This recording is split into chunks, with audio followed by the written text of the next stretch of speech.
શિવ પાર્વતીની વાર્તામાં હવે ઘણો ખાસો એવો રસ પડ્યો છે, એટલે એમાં તમને વિક્ષેપ ના પડે ને રજા ના પડે એનું હું ધ્યાન રાખું છું. ગયા વખતે આપણે રુદ્રનું સ્વર્ગમાં આગમન ચેપ્ટર વાંચ્યું હતું. એમાં આપણે મહાદેવજીને રુદ્રને બ્રહ્માએ વરદાન આપ્યા અને મહાદેવજીએ આપણા ઇન્દ્રને વરદાન આપ્યા. એ બધું આપણે જોયું અને બધે આનંદ મંગળ થઈ રહ્યું મહાદેવના વરદાનથી ઇન્દ્રલોકમાં. એ પછી બ્રહ્માને આમ શાંતિ થઈ કે હા હવે સ્વર્ગને બધું બરાબર સ્થપાઈ ગયું છે. એ પછી કામદેવની નાસીપાસી ચેપ્ટર નંબર 9. રુદ્રને તપમાંથી જાગેલા જાણી બ્રહ્માને વળી પેલી જૂની વાત યાદ આવી.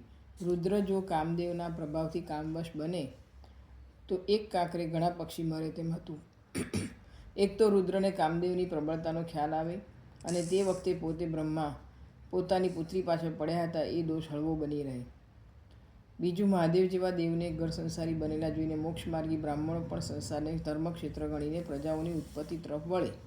તો ત્રીજું કારણ, મહાદુર્દશા રુદ્રથી ઉત્પન્ન થયેલા પુત્રોને લીધે દેવોનો પક્ષ દૈત્યો અને દાનવોને પોતાની રાગમાં રાખી શકે. તે વખતે કશ્યપ મુનિથી દિતિના પેટે ઉત્પન્ન થયેલા 2 પુત્રોએ જન્મતાની સાથે જ પૃથ્વી પર ધમાલ મચાવી મૂકી હતી. આ 2 પુત્રોના અંગ અગ્નિમાંથી બન્યા હોય તેવા સુવર્ણના રંગના હતા.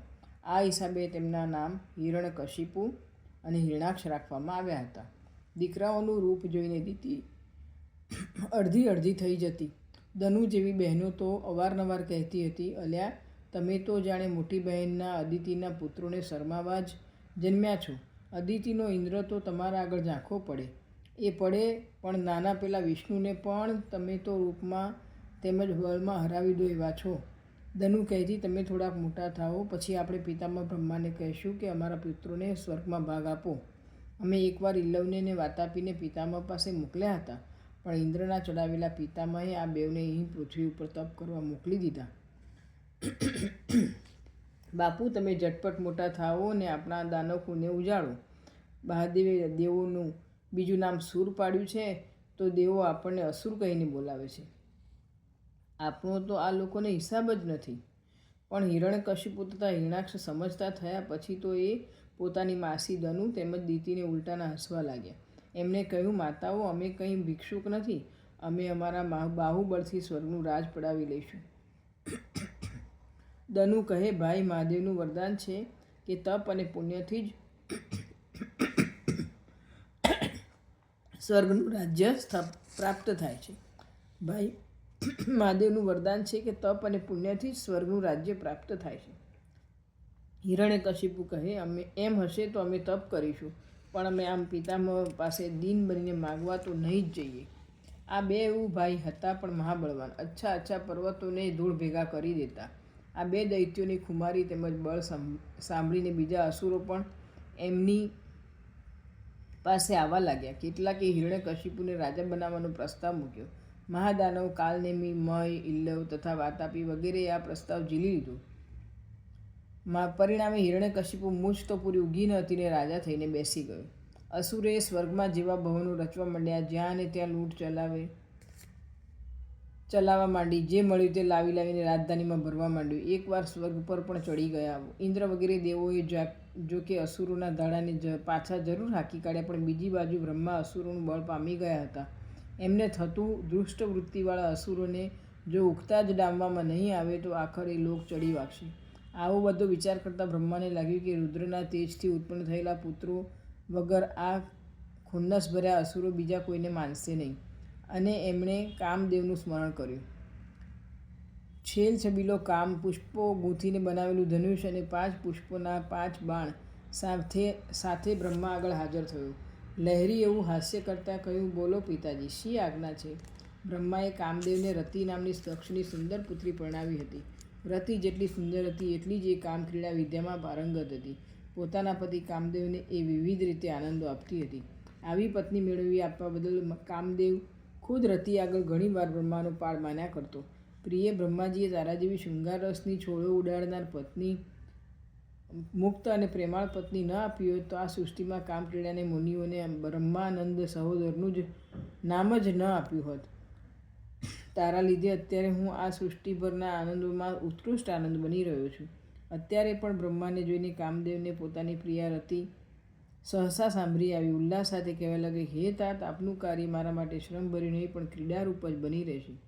પુત્ર, તારે સ્વર્ગના આ દેવો તેમજ પ્રજાઓના કલ્યાણ અર્થે મારું એક કામ કરવાનું છે.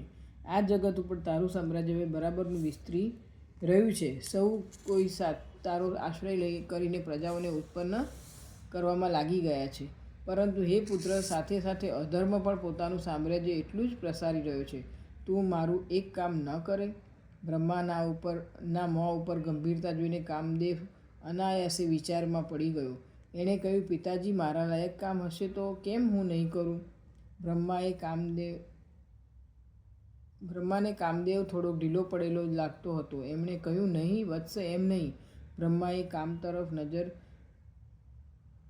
પ્રેમ મિશ્રિત અને ગંભીર નાખી. કામદેવના કથનનો મીઠો એવો વિરોધ કર્યો. એમણે કહ્યું કે તારે તો મને એમ જ કહેવું જોઈએ. આપ જે આજ્ઞા કરશો તે હું જીવના જોખમે પણ કરીશ જ. કામદેવને વહેમ વધ્યો. પિતાજી જરૂર કોઈ દુર્દુષ કાર્ય કરાવવા માગે છે. એણે કહ્યું, ભગવાન, વગર સમજે હું કેવી રીતે આમ કહું? જો વત્સ, કાર્ય થોડુંક મુશ્કેલ તો છે જ. તારે રુદ્રને કામવશ કરવાનો છે. કામદેવનું મોં પડી ગયું. એણે કહ્યું, પ્રભુ, એક તરફ આપે મને શ્રાપ આપ્યો છે અને મહાદેવ તને ત્રીજા લોચનથી ભસ્મ કરશે, અને બીજી તરફ વચ્ચે બોલતા બ્રહ્માએ કહ્યું, નહીં નહીં પુરુષોત્તમ, નાહકનો તું ડરી ગયો છે. એ સ્થિતિ આડે તો હજી ઘણો કાળ બાકી છે. અત્યારે તો તારે મૃત્યુનો ભય લેશ પણ રાખવાનો નથી. કામદેવ ખુશ થયો. એણે કહ્યું, તો પછી આપનું કાર્ય થયું જ એમ સમજી લો. રુદ્રને કામવશ થયેલા જ સમજી લો. કામદેવે ધનુષનો મીઠો ટંકાર પણ કર્યો. બ્રહ્માના હૈયા પરથી અડધો ભાર ઉતરી ગયો. એમણે કામદેવના વખાણ કરવા સાથે આ પરાક્રમનું મહત્ત્વ પણ સમજાવ્યું. વિદાય આપતા આશીર્વાદ પણ આપ્યા. તારું કલ્યાણ થાવું. પગ ઉપાડવા જતો કામદેવ ખચકાયો. પિતામહ સામે જોઈને સવાલ કર્યો, ભગવાન રુદ્રનું નિવાસસ્થાન તો આપે મને કહ્યું જ નહીં. બ્રહ્મા અંતર્ધ્યાન થયા. દિવ્ય ચક્ષુથી જોતા કહ્યું કે હે મદન, અત્યારે હિમાલયમાં આવેલા કૈલાસ નામના અતિ રમણીય શિખર ઉપર નિવાસ કરી રહ્યા છે. હા ભગવાન, કુબેરને ત્યાં એનો કોઈ એક મિત્ર મેં જોયો હતો ખરો. માથા ઉપર જટા ને ચાલતો હતો તો ધમ ધમ ધમ પગલે. આ જ રુદ્ર હોવો જોઈએ. એ જ લાંબા કાળે તપમાંથી જાગ્યા છે ને કુબેર જ એમના માટે આ રળિયામનું સ્થાન કાઢી આપ્યું છે.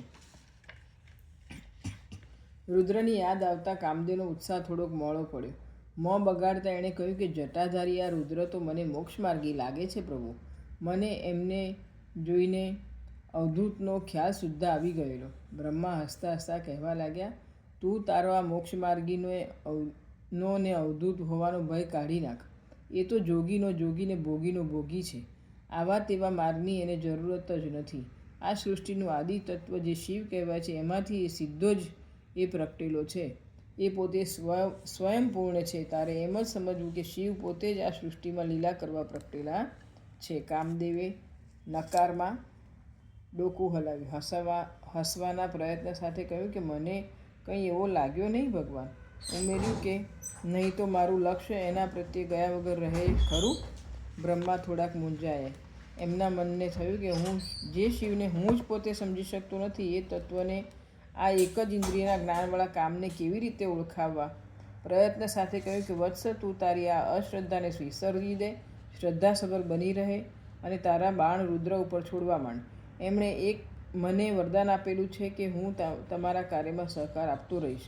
હસીને ઉમેર્યું કે એકવાર તું જોતો ખરો, કાર્યનો આરંભ કરતાં પહેલાં જ તું નાસીપાસ કેમ થઈ જાય છે? તારું નામ મેં મન્મથ પાડ્યું છે, એ અમસ્તું પાડ્યું હશે? કામદેવને હવે પોરસ ચડ્યો. એણે કહ્યું કે આ ઉપર્યો પિતાજી. કામદેવ ક્ષણમાં અલોપ થઈ ગયા. કામદેવ સીધો જ કુબેરના ધામ પર પહોંચી ગયો. રુદ્રનો નિવાસ શોધતો આસપાસ ફરવા લાગ્યો. ફરતા ફરતા એના કાને કશોક વિચિત્ર અવાજ પડ્યો. આ અવાજ ન તો કર્કશ હતો ન મધુરો. ડુગુ ડુગુ ડુગુ ડુગુ કરી રહેલા અવાજ વચ્ચે છીંકો મારતો હોય એ રીતે ડુગુર કરી ઉઠતો. અવાજની દિશામાં થોડેક ગયો ને એના કાને કિલકારીઓને નૃત્ય થતું હોય એવો અણસાર આવવા લાગ્યો. પાસે જઈને જુએ છે તો અનેક ભૌતિક આકારો હવામાં ઘૂમતા હતા, નાચતા નાચતા આકાશમાં અધ્ધર ચડતા હતા અને ગુલતાન મચાવી રહ્યા હતા. વચ્ચે આવેલી એક શિલા ઉપર બેઠેલો જટાજૂટ માથાવાળો અવધૂત ડૂગુ ડૂગુ અવાજ કરતું ડમરું વગાડતો હતો. કશોક ઘેનમાં હોય એ રીતે ડોલતો હતો. વચ્ચે વચ્ચે ઓમ ઓમનો ઉચ્ચાર કરતો હતો. કપાળમાં એક વધારાની આંખ સાથે 3 આંખો હતી. ત્રણેય આંખો મીચેલી હતી. એના ગળામાં મોટા મોટા 2 નાગ વીંટળાયેલા હતા. ગળામાં વીંટળાયેલા આ નાગો પણ ફણાઓ પહોળી કરીને ડોલતા હતા. કામદેવ સમજી ગયો, આ જ પોતે રુદ્ર. આ સાથે જ એ બ્રહ્માને પોતાની જાતને હસવા લાગ્યો. એને થયું કે આ લો, બ્રહ્માજી કહે છે કે આવા અડબંગ અવધૂતને કામવશ કરો. થોડીક વાર જોયા પછી કામદેવ વળી મનોમન બબડ્યો, આવા તાંડવોની વચ્ચે હું જ પોતે જાજો સમય રહું તો રતિ શુદ્ધાને ભૂલીને આ બધાની વચ્ચે નાચવા લાગું. આ બધા આકારોને નથી કશી પહેરવાની ચિંતા કે નથી લાગતી ખાવાની ચિંતા. આ તો જાણે આનંદ ઘન હોય એ રીતે. કામદેવ સહસા સાવધ થયો. બ્રહ્માના શબ્દો સાંભળી આવ્યા. પોતે પોતાને કહેવા લાગ્યો કે અલ્યા મન્મથ, શાનું નામ?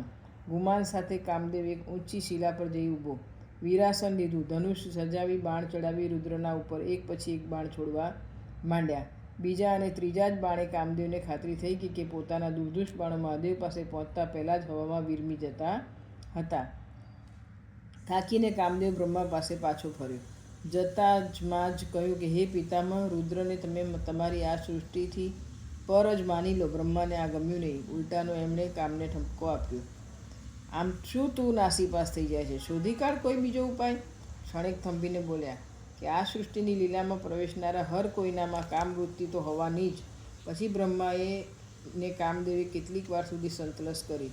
કામે કહ્યું કે ભગવાન, એક ઉપાય છે.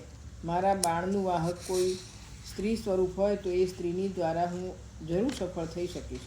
હું પણ એ જ વિચારું છું, બ્રહ્મા બોલ્યા. થોડીક વાર રહીને વળી એમણે સ્વગતની જેમ સવાલ કર્યો કે આવી સ્ત્રી લાવવી ક્યાંથી? ક્ષણિક થંભીને વળી બોલ્યા, સિવાય કે આ બધી સૃષ્ટિનું નિર્માણ કરનાર આદ્યશક્તિ ખુદ શિવાદેવી.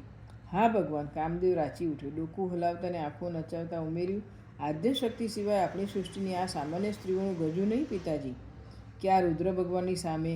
અરે એમની નજીક જવામાં કોઈ સમર્થ નથી તો પછી મારા બાણોની વાહક બનીને કટાક્ષો ફેંકવાની અને મદમસ્ત થઈને અઘોર સરખા આ યોગીની લોભાવાની વાત ક્યાં જ રહી?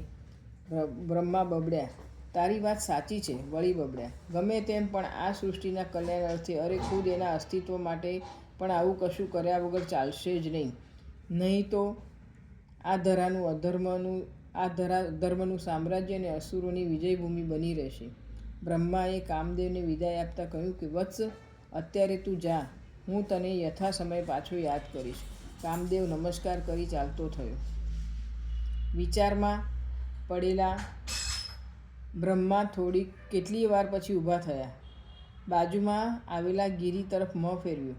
બબડતા પણ હતા, આદ્યશક્તિ આ પૃથ્વી ઉપર પ્રત્યક્ષ થશે પછી જ આ નવજાત જગતનો પાયો બરાબર રચાઈ શકશે. ગુફામાં જઈ આસનવાળી આદ્ય દેવીને પ્રસન્ન કરવાના સંકલ્પ સાથે બ્રહ્મા તપમાં બેસી ગયા. ઘડીક ભરમાં સમાધિમાં ઉતરી પડ્યા. શ્વાસોશ્વાસ પણ દુર્ગા સ્ત્રોતની રટણારૂપ બની રહ્યો. હે શિવા, હે દુર્ગા, સૃષ્ટિઓની સર્જનહારી, હે મા ભગવતી, તારી આ પ્રકૃતિ લીલામાં તું પ્રવેશ કર, અવતરીર્ણ થા, પૃથ્વી ઉપર પ્રગટ થા, કરુણા કર. આમ પ્રાર્થના કરતા હતા બ્રહ્મા. 9મો પ્રકરણ પૂરો થયો. ધન્યવાદ.